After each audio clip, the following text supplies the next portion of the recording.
Total Screen proudly presents the Weekly Set Podcast with Tyson Gifford and William Rohrig. Episode 216, recorded July 27, 2019.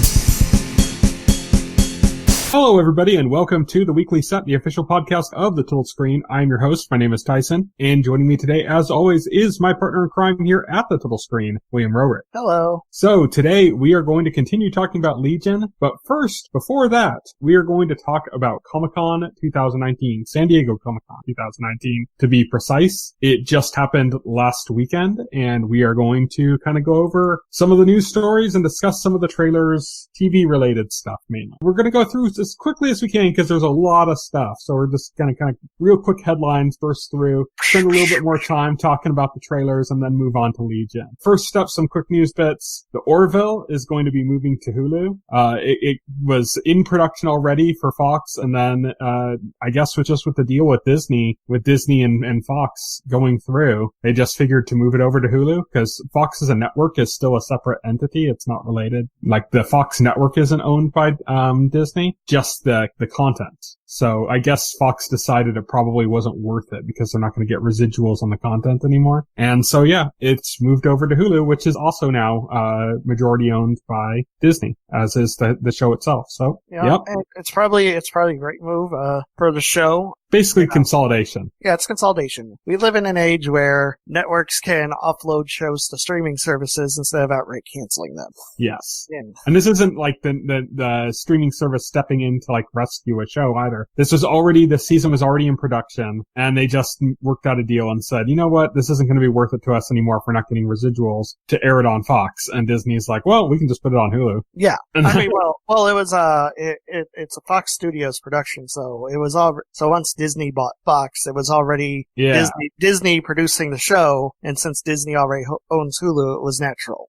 Disney doesn't have Fox the network, but but Fox Studios is producing the Orville, and Disney does own that. And the fact that Fox the network and Fox Studios has been divided is why Fox wouldn't be interested in it anymore, because they only get the airing. They only get the money from ads from airing it. They don't get the residuals from, putting it up on Netflix or whatever. They don't get any of that money anymore because they don't own the actual show anymore. Right. So yeah, this just makes sense. It's consolidation. Next story up, and this is pretty much old news now, and that's that we even discussed it last week on the podcast because it's relevant to what we're doing, but Veronica Mars season 4 was released early at Comic-Con and in its entirety, which is unusual for a Hulu show. Hulu usually releases one episode at a time, maybe two to start off with, and then one a week, but they dumped the whole season and they did it a week early. Will and I we said we're both at around episode 5, like we finished episode 5, each of us. And we're going to be discussing the whole season next week, but we already mentioned that last week. I just wanted to bring it up because it's Comic-Con.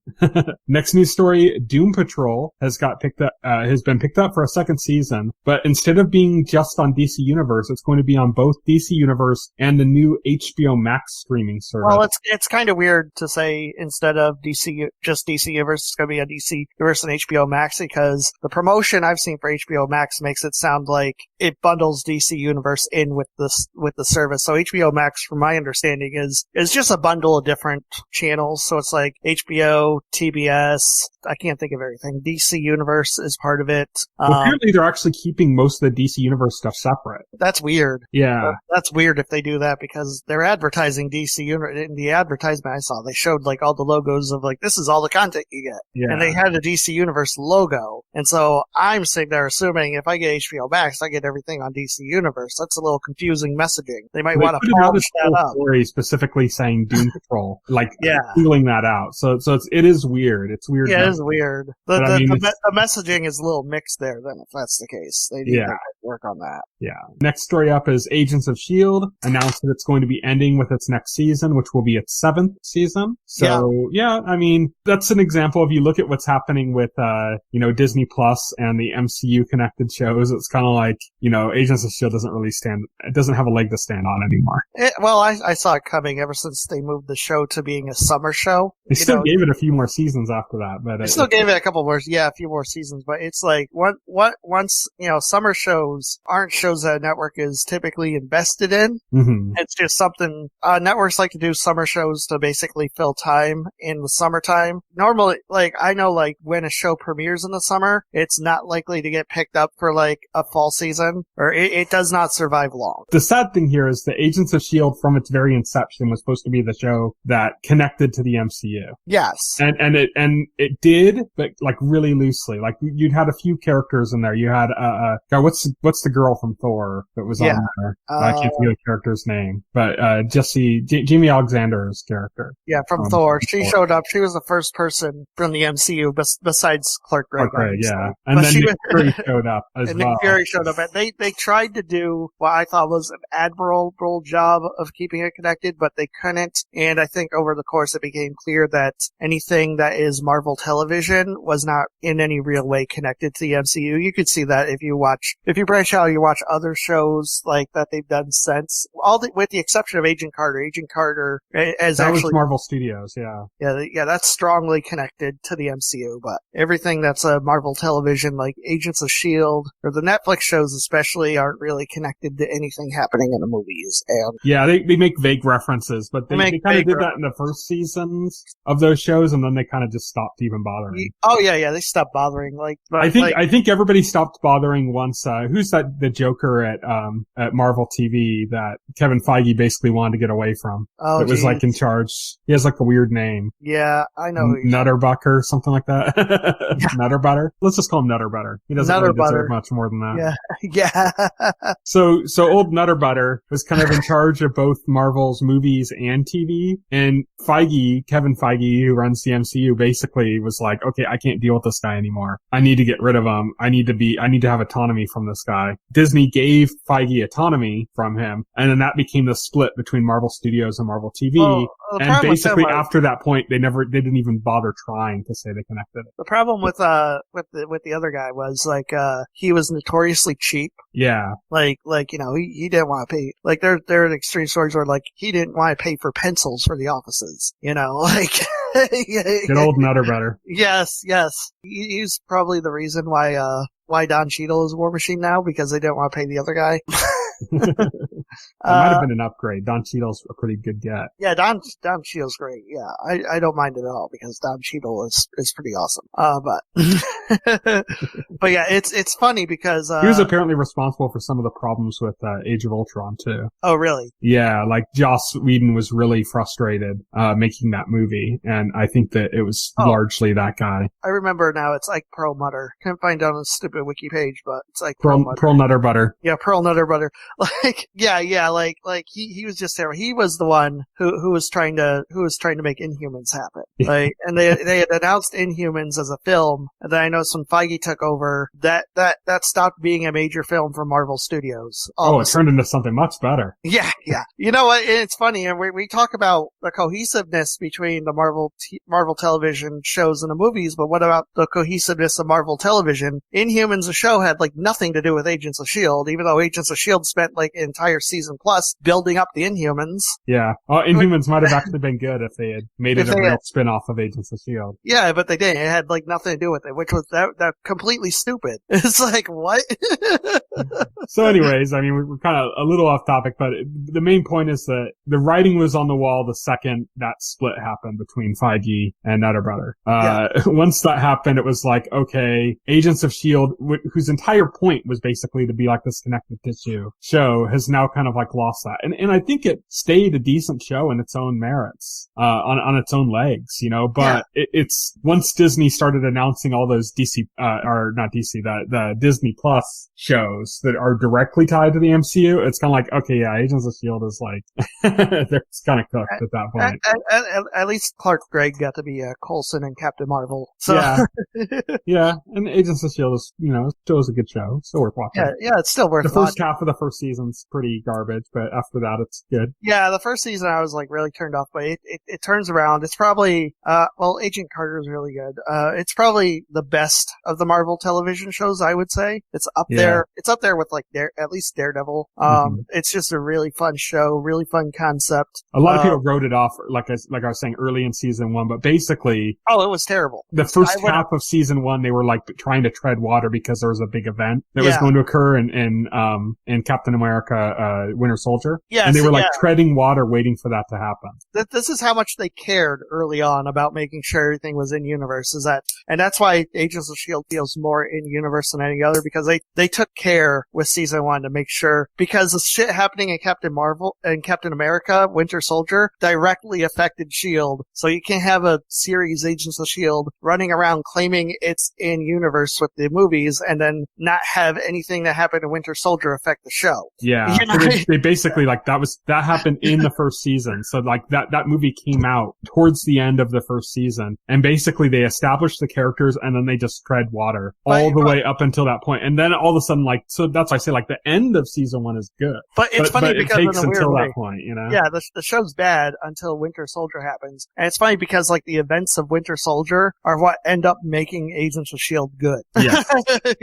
Yes. Yeah, they knew that was happening and they waited on it. And I think a big part of why they stopped doing that entirely is that, you know, once Nutter Butter was out of the loop, Marvel Studios wasn't telling Marvel TV what was going to happen in the movies. Right. So, exactly. like, people at Marvel TV, like, you know, the showrunners of Agents of S.H.I.E.L.D. had no idea exactly what was going to happen at the end of Infinity War. I mean, you know from the comic books, basically, what's going to happen, but they didn't know if that was going to be the end of the movie. They didn't know, you know, like, if he was going to get away with it. They didn't know, like, those pertinent details that are important. So they basically just kind of skipped it. Yeah. And that's, you know, we knew it was coming to an end, but hey, 7 seasons is a really good run for a show that basically just has a cult following, and that's it. Yeah, 7 seasons is a great one. 7 seasons in a movie. 7 seasons and like 30 movies. If they were connected. Next story up, there's a 3rd Walking Dead series in development, that's going to focus on young characters that have lived their entire lives with walkers being a thing, but without ever having interacted with the walkers, without ever having to kill them, without ever having to run from them, because they lived their entire lives within the protective walls of like a commune. And so this is a new series and it's going to follow them. And this is, they go on a quest that takes them outside of the safety of their walls for the first time. So I think it's an interesting concept. I'm kind of done with Walking Dead. This is a big who cares for me. I like the idea though, because this is basically the idea of like kids growing up their whole lives with walkers being a thing is why I always thought that Carl was going to be the most interesting character in The Walking Dead. That didn't end up happening. They kind of diverted attention away from his character and then just killed him and went away from that. So that's when I kind of lost interest in The Walking Dead. Fear the Walking Dead, you know, I lost interest in that in a different reason. This sounds like it's something that almost makes me want to watch it, except I'm just kind of done with the franchise. And bad writing also with the franchise makes me wary. Yeah, I'm just kind of burnt out. But of the concepts, I mean, Fear the Walking Dead, you know, this was like a much better idea than Fear the Walking Dead. I can say that much. Sticking with The Walking Dead, Denai Guerrera, who plays Michonne in The Walking Dead, she's also in Black Panther. She has confirmed that she is going to be leaving The Walking Dead this season. So that's basically all the leads are gone except Daryl. Yeah, so literally like all the best characters except for Daryl are gone. Like Michonne was like one of the best characters on the show, and now like she's gone. So it continues to be like what, you know, they might as well put up a notice in front of each episode. It's like just notice that says, "Why are you still watching this?" Pretty much.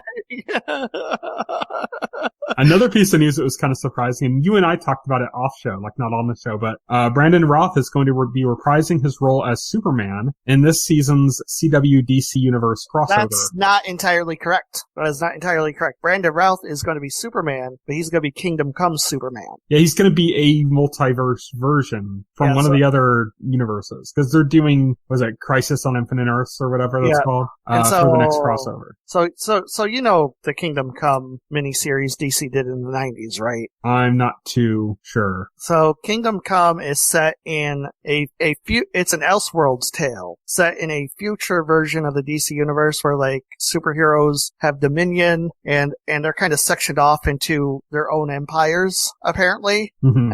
And Superman leads like his own nation with his family or something in it. And this is an older version of Superman, so he's like got gray hair and shit. And apparently it's really dark. There's this villain named Magog, there's a superhero named Magog who turns into a villain because he has no qualms about killing people. And so because he's been killing, he's on trial by the superhero community. And I don't know like the entire plot, but it gets crazy. There's a big fight between Captain Marvel and Superman at one point. But it's really good, supposedly. I haven't actually read it myself, but Well, they're not doing Kingdom Come for the crossover. They're having Kingdom Come Superman. They're doing that version of Superman, which is a very different version of Superman than the Superman Brandon Routh played in Superman Returns. Yeah, he basically played the 1970s Superman movie version of Superman. Right. So it's interesting because when they reported it, originally they left that detail out, the news reports I saw, because it just said he was playing Superman again, and it's, he's going to play Superman Returns, but then I saw the leak that said he was playing Kingdom Come Superman. I'm like, that's a completely different Superman. So, so that's interesting. That makes me actually really excited. So I might as well have him play Red Sun. Yes. At that point. No. They're saving Tom Welling for that. Tom Welling's going to be Red Sun Superman. I got the wheels turning. So that's interesting news. I'm pretty much done with the DC universe. I'm gonna watch this because I love last year's crossovers. Like, even if the individual shows aren't that good anymore, these crossovers have been just wonderful fan service, and this doesn't look like it's going to disappoint in that respect. There's one reason I can't watch the crossovers. What? You should know. Oh. Starts with an F. I also heard a rumor that they're going to get Burt Ward to reprise his role of Robin. Oh, that's crazy. Yeah, that's crazy. Like I told you, this is just total fan service. Like, I love it. I kind of like the only one of the DC shows I think I'm still watching is Legends of Tomorrow, and that's because it was the worst of the shows in its first season. Yes, it was pretty dull. It was pretty dull in its first season when it had like no right to be dull. And then they finally realized, we're a show about like time travel with a bunch of misfit characters. Right. And then once they realized that, it got good. They realized, wait, we can do literally anything with this premise, so why not do that? Yeah. Literally everything, you know? Yeah, exactly. And that's when it got actually interesting. So that's the only one I still watch. So yeah, I don't think I'll watch the crossover. If there's any chance I have to see the F word, then I don't want to watch it. She dies in Crisis. I might watch if that's the case. Probably. I know spoilers. I know Green Arrow's gonna die in it because, his show's ending and he made that pact with the Monitor last season, and they'll kill him mid-season. He'll be dead entirely, and then Felicity will become the Green Arrow for the rest of the season. Well, there isn't it's a shortened season, so Arrow actually ends right around when Crisis begins. Yeah, but then they'll have at least one more episode where Felicity's the Green Arrow. Yeah, and she's a better Green Arrow than he ever was. And blah. She's amazing at it. Yeah, she's like shooting 7 arrows at a time. They're all hitting like separate bullseyes. Yeah, and she's got the strength of 20 Oliver Queens. Like it'll be really fun. It'll be really enjoyable for me. It'll really be great. I would love to see that spinoff. Okay, so next news story, The Boys, which just came out this weekend, so after Comic-Con, has been confirmed to get a second season. This confirmation came before it came out, though, so this confirmation came at Comic-Con last weekend. So, yeah, second season before the first one aired. Nice. It says that they got confidence in it. Yep. Amazon I watched the first 2 episodes, and I really like it, so. Amazon actually already announced another season of The Expanse as well. They announced season 5. That just happened. Yeah, that just happened. That's not Comic-Con, but. That's our Comic-Con, but that happened. But since we are going to talk about The Expanse, might as well mention that. Yeah, that's Upfronts, which happens like right after Comic-Con. Yeah. But yeah, that's really good news as well. Amazon's kind of doubling down on everything they have hopes for. So that's good. I hear they also have more than one season planned for Lord of the Rings. Yeah, they're betting the farm on that, so I would imagine.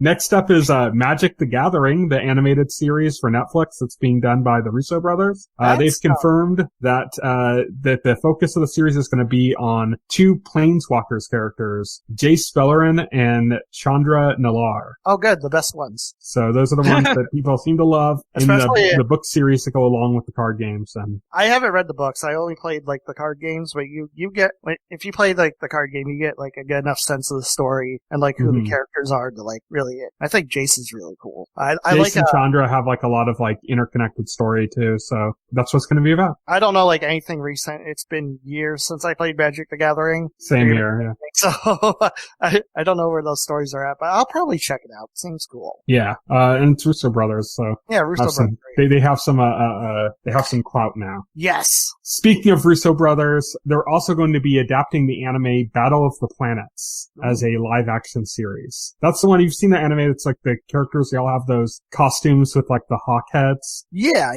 I always thought it looked pretty cool. I've never actually seen it though. I've only heard of it, but yeah, that should be, I'm interested in it. I always liked, I never seen it, but I did see, I always liked the designs, like the costume. I thought it looked pretty cool. There's this really awesome, like Alex Ross Battle of the Planets painting. But they were also like, maybe if you played Tatsunoko versus Capcom on the Wii. Yeah.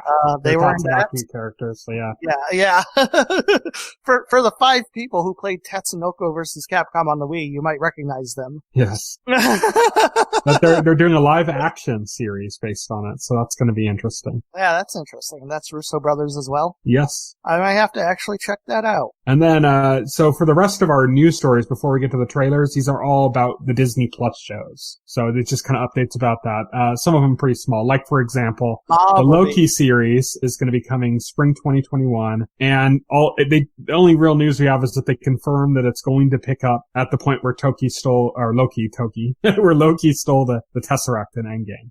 So it's not going to be the friendlier, happier Loki. It's going to be the full mischief, apocalyptic Loki from the first Avengers movie, basically. Right. Yeah. It's not going to be the Loki who had all those adventures with Thor and kind of softened up. Yeah. So it's just going to be him at like peak mischief. That's spring 2021. Falcon and the Winter Soldier series is due in fall 2020. Which is interesting because that looks like it's set to actually be Captain America 4. Yeah, basically, like it's going to take place after Far From Home, yes. Which is of course after Endgame, and Daniel Bruhl is returning as Zemo. Yeah, and yeah, so that's going to be Falcon and Winter Soldier as a crime fighting team, which would make Falcon Captain America at that point. So yeah, because Captain America gave him his shield. He has a shield that makes him Captain America. Unless he's just hasn't decided not to take up the mantle yet for some reason. Maybe right. Maybe he's got some trepidation about taking up the mantle. Yeah, maybe that could be what this whole series is about. Is him that could be not wanting to take up the mantle and Bucky eventually convincing him that he should. Right. Yeah, the series could actually be about his transformation into Captain America. Yeah. So it's interesting what they're doing with these series, but the most interesting of the Marvel Netflix shows of what we know so far seems to be the WandaVision series, which we originally thought was going to take place before Infinity War, like between Civil War and Infinity War, and instead this is taking place after Endgame, but it's still featuring Vision. Right. It's also going to feature an adult Monica Rambeau, the little girl from Captain Marvel, as an adult. Weird. So yeah, it's just very weird. They've described it as a 1950s happy homemaker vibe, and it's going to tie into the 2021 film Doctor Strange and the Multiverse of Madness, in which Scarlet Witch is going to be one of the leads alongside Doctor Strange in the movie. So this is going to tie into that, lead into that, and it's going to have this weird like 50s happy homemaker vibe. That makes me think that she's going to be delusional in this. Probably, yeah. And so Vision's going to be like in her mind, not, a real person. Yeah, that would make sense. Like, cause Vision is dead, like they killed him. That was a specialized AI. It's not like you could make a new Vision, like Tony Stark's dead too. So not like anybody's around to make a new Vision. So this is coming in spring 2021, and I believe the Multiverse of Madness movie is coming out in fall 2021. So it's going to be a direct lead in. They've talked about the Multiverse of Madness having Scarlet Witch be full comic book Scarlet Witch, meaning she has magic, or she has her chaos magic, which she doesn't have in the show, or in the movies. In the current movies, the extent of her powers was she was able to just manipulate things. Mm-hmm. It wasn't exact chaos magic, But her chaos magic is able to shape reality, and we have a series in which Vision's going to be in it, but it takes place after he's dead. So that those kind of things, you kind of put two and two together, Right. That sounds like by far now the most interesting of the, like the most impactful of the MCU shows is from what we've heard, We'll have to see. Yeah. Oh. Next up is Marvel's What If. That is officially coming out summer 2021. And they announced that Jeffrey Wright is going to be playing the Watcher. He's going to be voicing the Watcher. Jeffrey Wright from Westworld. Nice. And they showed, I didn't write it down because there's too many, a shitload of the MCU stars are going to be reprising their roles as voices. Oh yeah, almost a lot of them.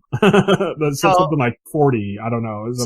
So you can look at the list of voices and start to guess at the storylines they'll be touching, or in this case, altering for the What If. Yeah. I know they said I know they said one of the first ones was going to be, what if Peggy Carter became Captain America instead of Steve Rogers? Yeah, they had announced that one before. So it's really interesting. What's even more interesting is that they put What If along with all these television shows and the movies in the Phase 4, diagram, which means not only does it have all these MCU actors, but somehow this is part of Phase 4. This is Phase 4. Like I said, this isn't a Marvel television situation where they're like, oh, we're totally part of the MCU. They're like, no, this is the MCU. This is Phase 4. There's no separation. Like these may be. I mean, it's animated, so the impression was that it was just going to be completely unconnected, just a what if, and it was just going to feature some of the actors as a cool thing. But they just showed this in the diagram that this is Phase 4. Yeah, this is Phase 4. And Phase 4 is starting to go into multiverse stuff, which means, who knows? What if becomes less of a hypothetical question and more of a, in some universe somewhere, this has actually happened. Yeah, that's gonna be this actually. Yeah, that's always been the conceit with What If, even in the comics. Like, What If was, that's always been the conceit, even in the comics. Was What If was the Watcher looking at different universes in the multiverse and saying, "Oh, this happened." Like it would say, "Well, you know what happened on your Earth, but on this Earth, this happened." Yeah, that's really interesting. That's going to be a cool one to look out for. And lastly, they confirmed the Hawkeye series, which was the only one of all these series that hadn't yet been confirmed. Everybody knew it was happening, but it hadn't yet been confirmed. It's now confirmed. It's coming fall 2021. It's going to feature Kate Bishop.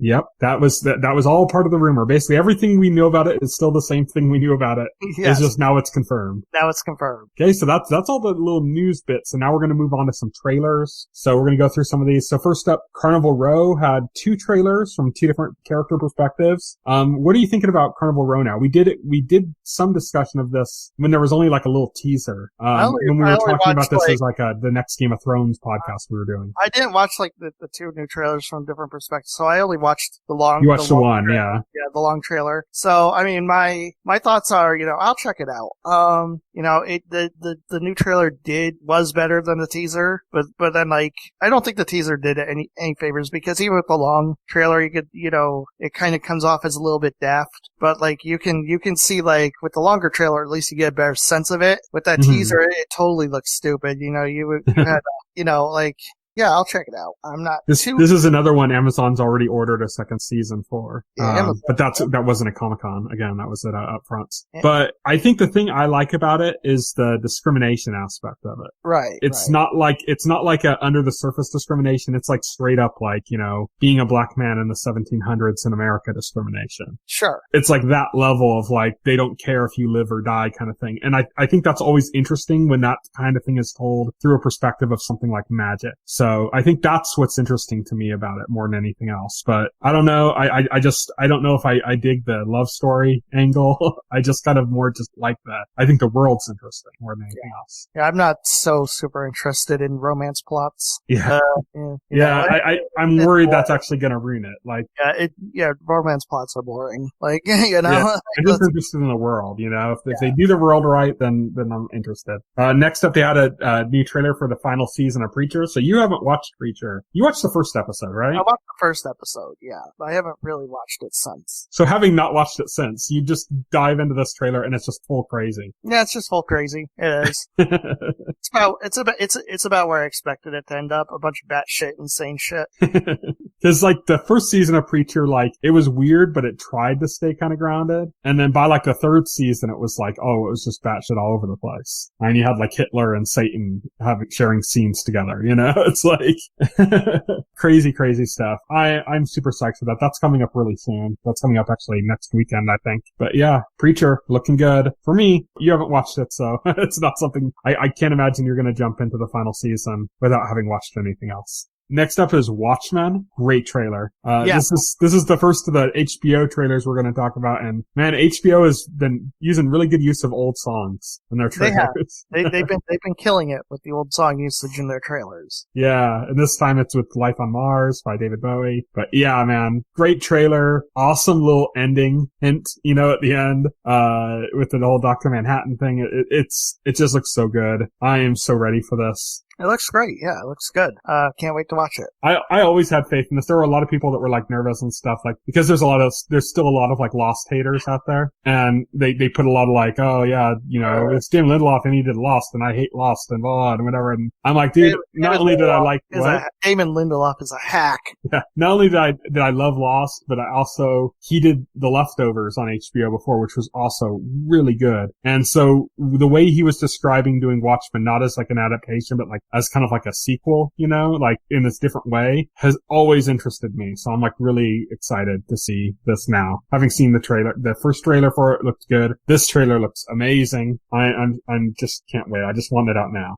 Next up is Star Trek Picard. So what did you think of the Star Trek Picard trailer? It looked pretty cool. You know, it set up the premise pretty good. You know, he's gonna go back into space with a new team. You know. Did you get Firefly vibes? A little bit. I definitely got Firefly vibes, like just like the kind of stories conceit, you know. They showed Data at the beginning of it to like kind of remind you that, you know, your friends are gonna be back. Welcome home. Data and 7 of 9. Yes. So yeah, they got some old Star Trek people, and Jonathan Frakes is directing some of the episodes, which means, you know, there's probably a pretty good chance he'll actually make an appearance too, because he'll already be on the set. Oh yeah, he'll already be on the set. He's directing a few episodes, but you know, he also directed a few episodes of the Orville. I don't think he made an on-set appearance in that. Yeah, but I mean, he didn't have an existing character that had a close relationship with the lead, you know. No. Like it would seem kind of a waste almost to not have Frakes appear at least in some way, you know. Right. Because he'll be there on set, so why not, you know? Shoot like a little, you know, him video conferencing with Picard or something.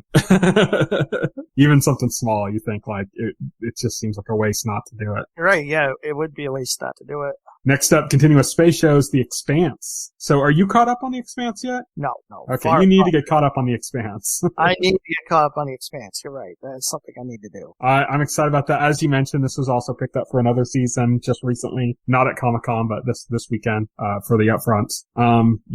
Expanse looks great. I'm psyched. I just want more Expanse. I can hear, even though he's not on the podcast with us, I can hear Alex right now going, The Expanse, man. We need more people watching The Expanse. Expanse. That's like his favorite show. So, then we have Westworld, another one with a great use of an old song. We'll meet again. Of course, like HBO, they're killing. This is becoming like HBO's trademark apparently now. Just the use of old music in like their TV trailers. I loved the first trailer for season 3 of Westworld, that aired right along the premiere of Game of Thrones. Mm-hmm. The way they presented that as if it was a completely different show. Right. And like I remember watching that and going, what the hell is this? this having completely forgotten that Aaron Paul had signed on for season 3 and going like, what? It's Aaron Paul and it's some cyberpunk like series? What's this? This looks crazy. You're like, this is a weird Breaking Bad sequel. Yeah. And then you start to get the clues that it's Westworld and it's like, oh yeah, you know, like they can't pull that trick on us again because we already know now. But yeah, they can't. But now they were able to dive more into like what the other characters have been up to. Like we get to see Maeve kind of like in a Nazi world. Well, my guess is that that's a movie and she's like an actress or something. It could be. I mean, I don't know. Like there would be like a Nazi world in the real world outside of like the whole Westworld place. Like that I don't think so, at least. So I don't even know who the hell would want to make a Nazi Germany world. Why would that be fun for anybody? But she didn't leave, right? Maeve left? Yeah. I thought she got ready to leave and then didn't. I thought she made it out. I don't know. I would have to go back and watch it. I thought she made it out. Because, well, yeah, I don't think that's a world. Like, Nazi Germany world would be like the most depressing fucking theme park in the world. I'm sorry. Well, I don't know. I mean, I think there are some people in our current world that would love to go to that. True. They're just catering to the alt-right. Yeah. It's called Charlottesville World. Even if it's like that she becomes an actress and that's a movie, that's still like an interesting way of playing on the ideas of what Westworld was before. Right. It's like, okay, well, how can we do something similar to that? Oh, well, she's an actress now and she's doing a movie and it's like this. It's another variation of the theme, which is, you know, what is real, what isn't real, what constitutes real, I think is the central conceit of the series, you know, what defines real, you know, what makes Maeve fake, you know, that she's a robot? Are robots fake? You know, are they real? You know, what is reality? What is free will? You know, what is reality? Yeah. So yeah, definitely excited about Westworld. Westworld's going to be like a love-hate thing. It always is, right? Like it is. You start it like, oh man, this is so great. And then you start getting further in and you're like, man, this is like dragging. And then you'll get like a great episode like that Indian episode last year, the Native American episode last year. They do a great episode. Where you're just like, oh god, this is great. And then you're like, oh, and they're going to do Samurai World next, and then that disappoints, you know? And then that disappoints, yeah. That's kind of like the relationship with Westworld that we've had on this podcast. And they go overboard with the mindfuckery, and it's just like, rein it in a little bit. So that's going to be, I mean, that's kind of been our relationship with Westworld. We'll have to see if it stays the same. They said most of it's going to take place outside of the park, which kind of frees them up to like break that mold. So let's see if they do. But even if they don't, like even when I'm frustrated with Westworld, I still love Westworld. Right. So, next up we have one of the most anticipated shows Netflix has coming out, The Witcher. Yeah, I actually watched it, like, actually looks really good. Like, I was kind of surprised because, well, I knew, like, The Witcher had a good story, obviously. You know, if you play Witcher 3 has a great story. But, I don't know, I just thought. This one's going to be based on the novels exclusively and not having any of the story from the games. Right, yeah, this is going to be based on the novels. And I watched the trailer, I was like, yeah, this is great. I'm all aboard because this looks fantastic. Yeah, it looks good. I'm excited to see it. Like, I want to see it in actual run, you know, like an actual, like, structure of an episode instead of, like, seeing clips, you know, seeing the best pieces glued together. Right, yeah. And, like, sometimes trailers can be deceiving because they put all the best bits in there. And, like, so this could look great, but then you can watch, like, the episodes could just drag. Or their plot could drag, or, you know, you don't know what could happen. So we'll have to see it when it comes out. But so far it's looking good. It's got my interest. So next up is a show that's been in kind of development hell off and on for a couple years now. But you just told me today that, like, when I put that up on our list of trailers to watch, that you didn't even know this was a show, which is kind of cool. Which is Snowpiercer. So this is entirely new to you. Yeah, it was. I know about the movie from ages ago with Captain America. So this is, I'm cautiously optimistic about this show. It looked cool. I never seen the movie. Yeah, same here. I thought the premise was pretty weird. Like, I was like, okay, so it's the apocalypse and there's a train and I'm not sure. But and Captain Marvel is on the train and it's snowing outside. Captain America's on the train and it's snowing outside. It's snowing outside, yeah. I knew about this when it was in development, and one of the main reasons is that the showrunner who did, I think it's Josh Freeman, he did the Sarah Connor Chronicles. Which, that was a good show. Yes. Like, he was the showrunner for Snowpiercer, but there was a whole bunch of turmoil and he ended up leaving. Oh, okay. And so that's what I know. So like, I kind of was like anticipating Snowpiercer to be kind of a dumpster fire because of all the stuff going on. It also like, it switched networks a few times. I forgot what it was originally going to be on, but then it was going to be on TNT, and then now it's on TBS, which is weird because like TNT is like the drama channel and TBS is its sister network that does It's comedy. interesting. They got Jennifer Connelly. This must be like her first television role because she's been a film actress for like a long ass time. Yeah. I don't think I've ever seen her do any television. Well, those lines are blurring, man. Yeah, those lines are blurring. Yeah, as we've discussed. But man, like, I don't know, it looked good. Like, from the trailer, it looked good. Like, I have a lot of trepidation about this because, you know, there's a lot of drama that went on behind the scenes. Sometimes that negatively affects the project, sometimes it doesn't. Right. We'll have to see what ends up happening with this one. But it looks good from the trailer. So, if nothing else, they managed to pull out a good trailer. Yeah, if anything else, they managed to do a good trailer. Yeah, it's got my interest. So next up, we have his Dark Materials. So we'd already had kind of a big trailer that kind of showed a lot of what this was about. This is kind of just more of the same. I think this more like explain the overall plot. Yeah, but I mean, it kind of explained the plot almost in the same way that the original movie that had come out did. Yeah. So you could kind of just watch the trailer for the original movie and then watch the trailer for the first trailer for the series and kind of have the same gist as what you got from here. Right. But whatever you can say about it being just more or something, it still looks good, you know? Like, man, they did a good job on those polar bears, I can say. Right, yeah.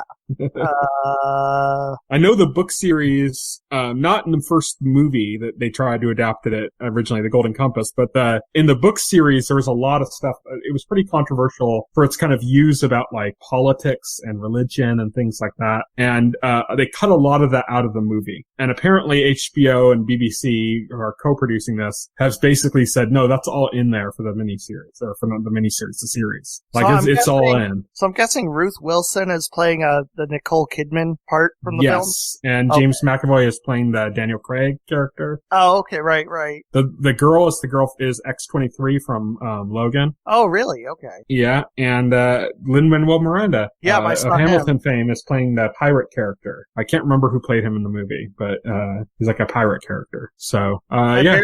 I barely remember anything from that movie. I watched it like ages ago. I remember everybody had like an animal that was like part of their soul, and that there were kids that were being like experimented on or something, or being separated from animals, and they were all like sickly and stuff. The polar bear is like the one that I really like. Yeah, and she got like she had the polar bear and she took it back and it fought other polar bears and then brought all the polar bears as like an army. Okay, like, I remember that. You know, I remember that part now. So yeah, I'm pretty vague on it too, but I remember certain details. I'm like, yeah, there's certain things that were kind of cool. I remember trying to read the book series and losing interest because it just was like the writing style is so detail heavy. Oh, I see. Like it just got kind of boring, you know, like after a while, like right. So it was interesting ideas, but it was like too much like detail. It was like, okay, move on, have something happen. Come on. I actually have that movie on my Voodoo account, so might be worth a rewatch. Yeah, it might be worth a rewatch.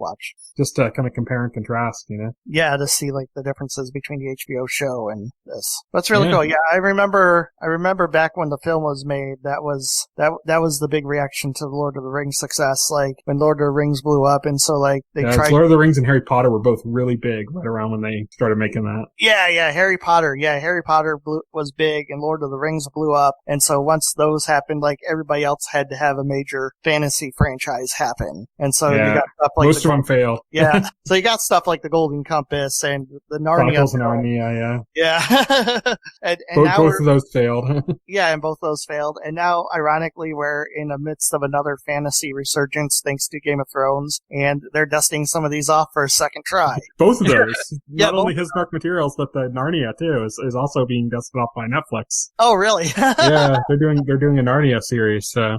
Wow. Yeah, so that's interesting. But yeah, it looks good. That's coming out pretty soon, I think. I think in September or something like that. I don't know. I didn't write it down in my notes, unfortunately, but it's coming soon. Next up, we had a clip from The Magicians. This wasn't a trailer, it was a clip from the new season. And, you just saw this now. I was listening along with you while you were watching the clip. I was hearing the audio.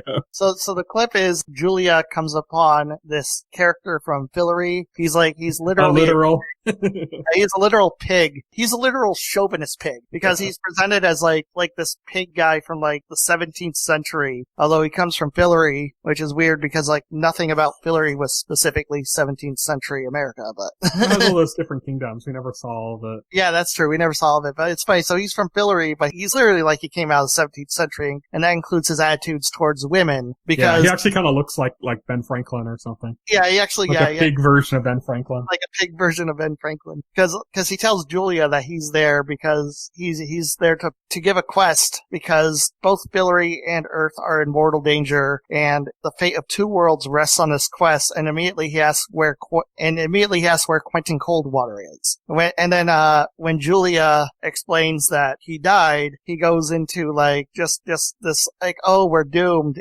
It's all doomed, you know. What am I gonna do? What am I gonna do? And then Julia says, well, you know, like I got magic powers. I can take on this quest. And he's like, no. Basically, he tells her that the only person who can take on this quest is somebody with a dick. he literally says that, not using those words, but he literally he says, I believe pork loin. He uses. Yeah. He says, yeah, she asks him like, well, what kind of hero are you looking for? And he's like, one with a pork loin? He's like, to use the common tongue or something. Yeah. At that point, like, Julia's just freaking annoyed and fed up. Yeah.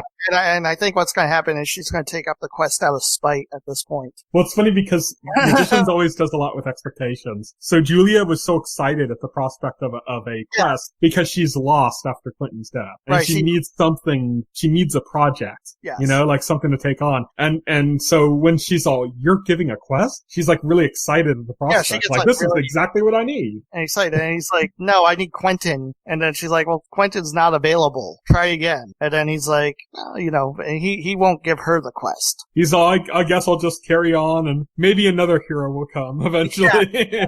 So he's a literal chauvinist pig. in the way that only the magicians can be right, you know? Right, exactly. So yeah, looks great. And we know from the end of last season that there are problems in Fillory because Elliot and Margot end up in Fillory in the future, and it's apparently been taken over by this evil ruler that we don't get to see. So we know that there are issues.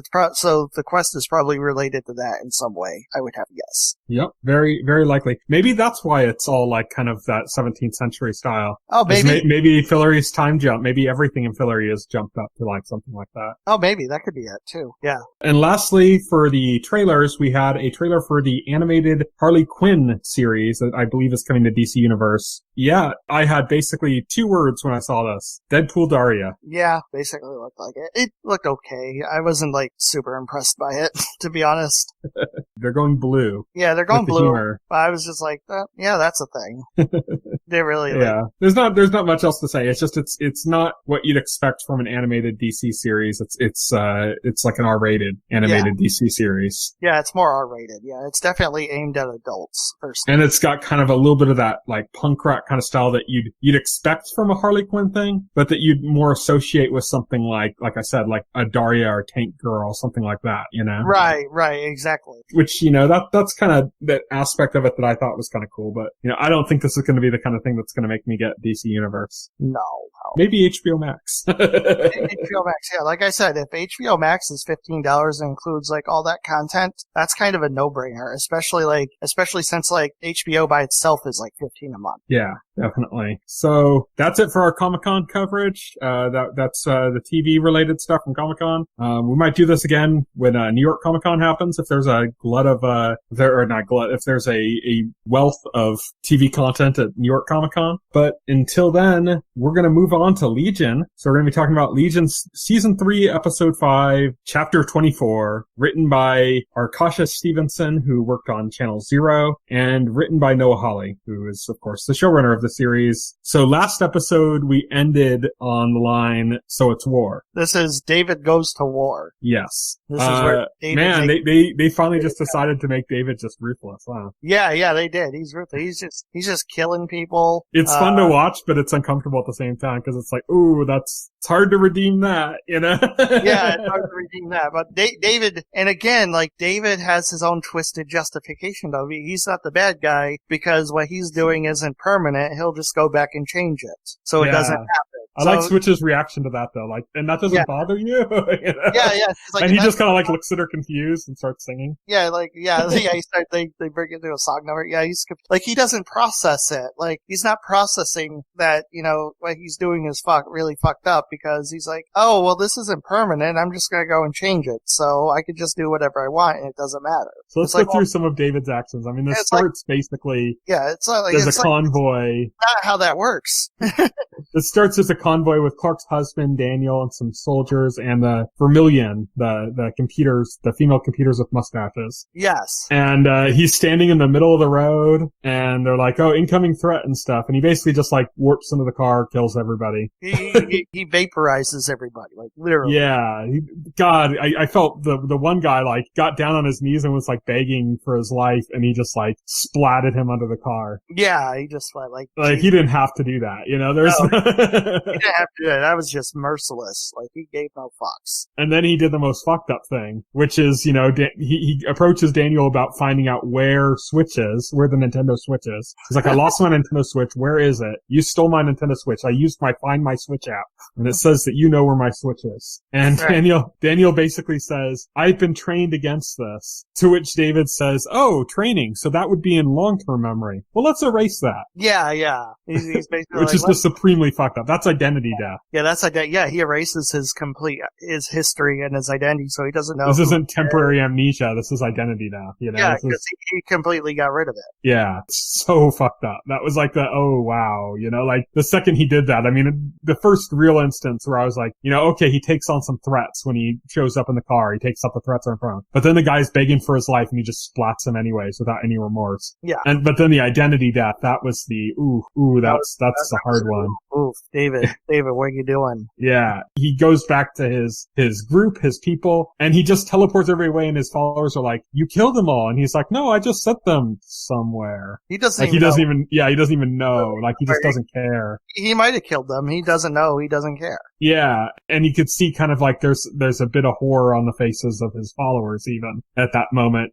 And then he starts talking to Lenny, and Lenny is like not having any of his shit. And she kills herself. Yeah. He's like, well, I need you. And he's like, well, you can't have me. And she fucking stabs her, you know, artery in her neck and kills herself in front of him. Yeah. Which should be like a wake up call to David, but he doesn't get the message even from that happening and still continues single-mindedly with his crusade. So meanwhile, on the airship, they're discussing how they're going to be able to take him out, and they're basically saying, okay, well, we need to stall. Let's move into low Earth orbit where he can't teleport. Yeah. We're going to be outside of his range, and we can work out the details of our plan that we're calculating right now. Here's where we get to the point where we've been saying, why the fuck would you trust Amal Farouk over David? Well, now we're seeing David going full dark, and he's scary as shit, what he's doing. But Amal Farouk has basically just proven himself to be every bit the untrustworthy asshole that we always knew he was and wondered why they just let him have free reign on the ship. Yeah, because once they decide to go in low Earth orbit, you know, Amal Farouk suggests that they just confront David head on, and they decide, no, they're going to hide from him. And Amal Farouk basically, you know, in Arabic, under his breath calls them cowards. And then he gets in touch with David himself and tells David exactly where everybody is. Mm-hmm. And basically allows David to teleport to the plane and get on there. Yeah. So David gets on there, starts killing everybody. Yes. He's literally just like warping soldiers outside of the plane into space. Yes. And they're just suffocating and dying in space. He does the same thing to Clark. He has like a little moment of dialogue with him. Yeah. Clark says like, I should have killed you the first time I met you, you know? Right. And then he just he's all, well, too bad. Sends him to space, and that's it. Teleports him in space and kills him. He has a moment with, Sid. Now which leads to probably the most interesting thing. This is a big emotional because he doesn't show up to kill Sid. He's still apologizing and shit. And then basically she takes advantage of that. She pretends like, oh, now she understands and it was really her fault. She was being unreasonable and she really like manipulates his emotions big time. Just enough to get close to him so that she could body switch. Mm-hmm. Nintendo Switch, body switch. Because again, Sid understands like if David has a weakness, she is his one big weakness. Mm-hmm. And she takes advantage of that. But it's interesting because while they're body switched, Sid ends up in David's mind, and then she realizes she's not the only person there. There's a bunch of different Davids also in there. This is where you get the first like connection to the title of the show, right? Because all the other Davids start calling themselves Legion, and they mark her as an intruder, and they're like, "Where's David? What have you done with David?" And so her plan falls apart because her control over David's body is tenuous at best because she has these other personalities that are fighting her and resisting her and trying to kick her out. Oh, and completely dominating her because they're like all powerful, And they're all powerful, yeah, completely dominating her. Yeah, and they basically just wipe her out too. Yeah, they wipe out her identity. Yeah, they basically wipe out her identity. Well, she has a moment of control. She tries to get female Carrie to kill him. Yeah, to kill. That doesn't end up working. No, because she's not in control long enough for it to happen. Because as soon as female Carrie makes a move, Sid loses control, and the other personalities take over and basically prevent it. Yeah, I mean it. Ends up we get the musical number at the end there, and we get the musical number at the end. Well, before that, after the whole Sid thing, Amal Farouk confronts David, right, and they get into like a little battle. But David pulls a dirty trick because he has Switch send Amal Farouk back to the place outside the time. Yeah. So basically, Switch because where they're in the room where they were keeping Switch wakes up and she sends Amal Farouk away, basically saving David from that big showdown. Yeah, the Switch puts Amal Farouk in Fire Emblem Three Houses. So that, and she suspends that game. That's when we have the moment we've mentioned where Switch says, "Doesn't that bother you?" When he talks about how he can fix everything and none of it's permanent. Yeah. Switch basically tells him, "Dude, that's fucked up." And she's yeah. Because he tells them because he wants Switch to try again and take him back in time, even though she tries to explain about the demons and the physical toll it's taking on her body and everything. But David's pretty insistent. Like, it's pretty clear David doesn't give a shit about all that. Like, time demons, who cares? You're dying, like, potentially? Doesn't bother me. I just gotta go back. Just do it. This is how far gone David is. Yeah. Because David truly believes that he can fix everything if he just goes back in time. That's what David has convinced himself. And so he's kind of on a one-track mind on that. And then it leads into a musical number where like all the principal cast is like singing, including the characters who are dead. Yeah, including like the ones that are space. Yeah. And they're all singing What's So Funny About Peace, Love, and Understanding. Yes. It ends on that. That's where we get left off. So I believe this is, what did I say, episode 5 of season 3? So there's 3 episodes left. Okay, so 8 episodes altogether. So it kind of seems like they've done a lot to still have 3 episodes left. Like this almost seems like where you would end a penultimate episode, It does, yeah. So there's 3 more episodes left, not of the season, but of the series. Yes. So it's the series is gonna end on episode 27. Yes. It's still interesting. It's still really cool. Like I said, it feels like they're further along. This is like the opposite of Game of Thrones season 8. Yeah. Yeah. Where like Game of Thrones season 8, like stuff started happening and it's like, whoa. They did this in episode 3 of the season? Like, wait a minute, but there's still another 3 episodes. Game of Thrones switched main villains 3 times in 3 episodes. Yeah. So this is like, wow, they're further along than, it's not a matter of being rushed. It's like, how can they delay it to 3 episodes? Yeah, exactly. It's not that it's being rushed. It's like, what more do they got? well, they got David's time traveling shenanigans to still work out, right? And they have to finally reach a point where David finally understands that he was being an asshole, or at least just goes so far off the reservation he's beyond saving. Well, did you notice the last little bit they put in when David and Switch left? What was that? Well, when they went through the portal and the portal closed, it like opened again and closed again. then opened again, then closed again, and then it opened really quickly just for a second, and you saw the time eaters. Oh yeah, that's right. Yeah. So he's like, now that he's gone, they're going to start causing problems again. Yep, they are. So, yeah, that's Legion. We'll have to see how this continues on, what they end up doing with it. But I like how they just kind of went full on Looney Tunes this season. Yes. Giant hooks around the neck to pull people out of a scene, or the weird ass looking airship, Yeah, the weird autonomy with the mustache, because he's an android now, and androids have mustaches apparently. They've just gone full on Looney Tunes with it. But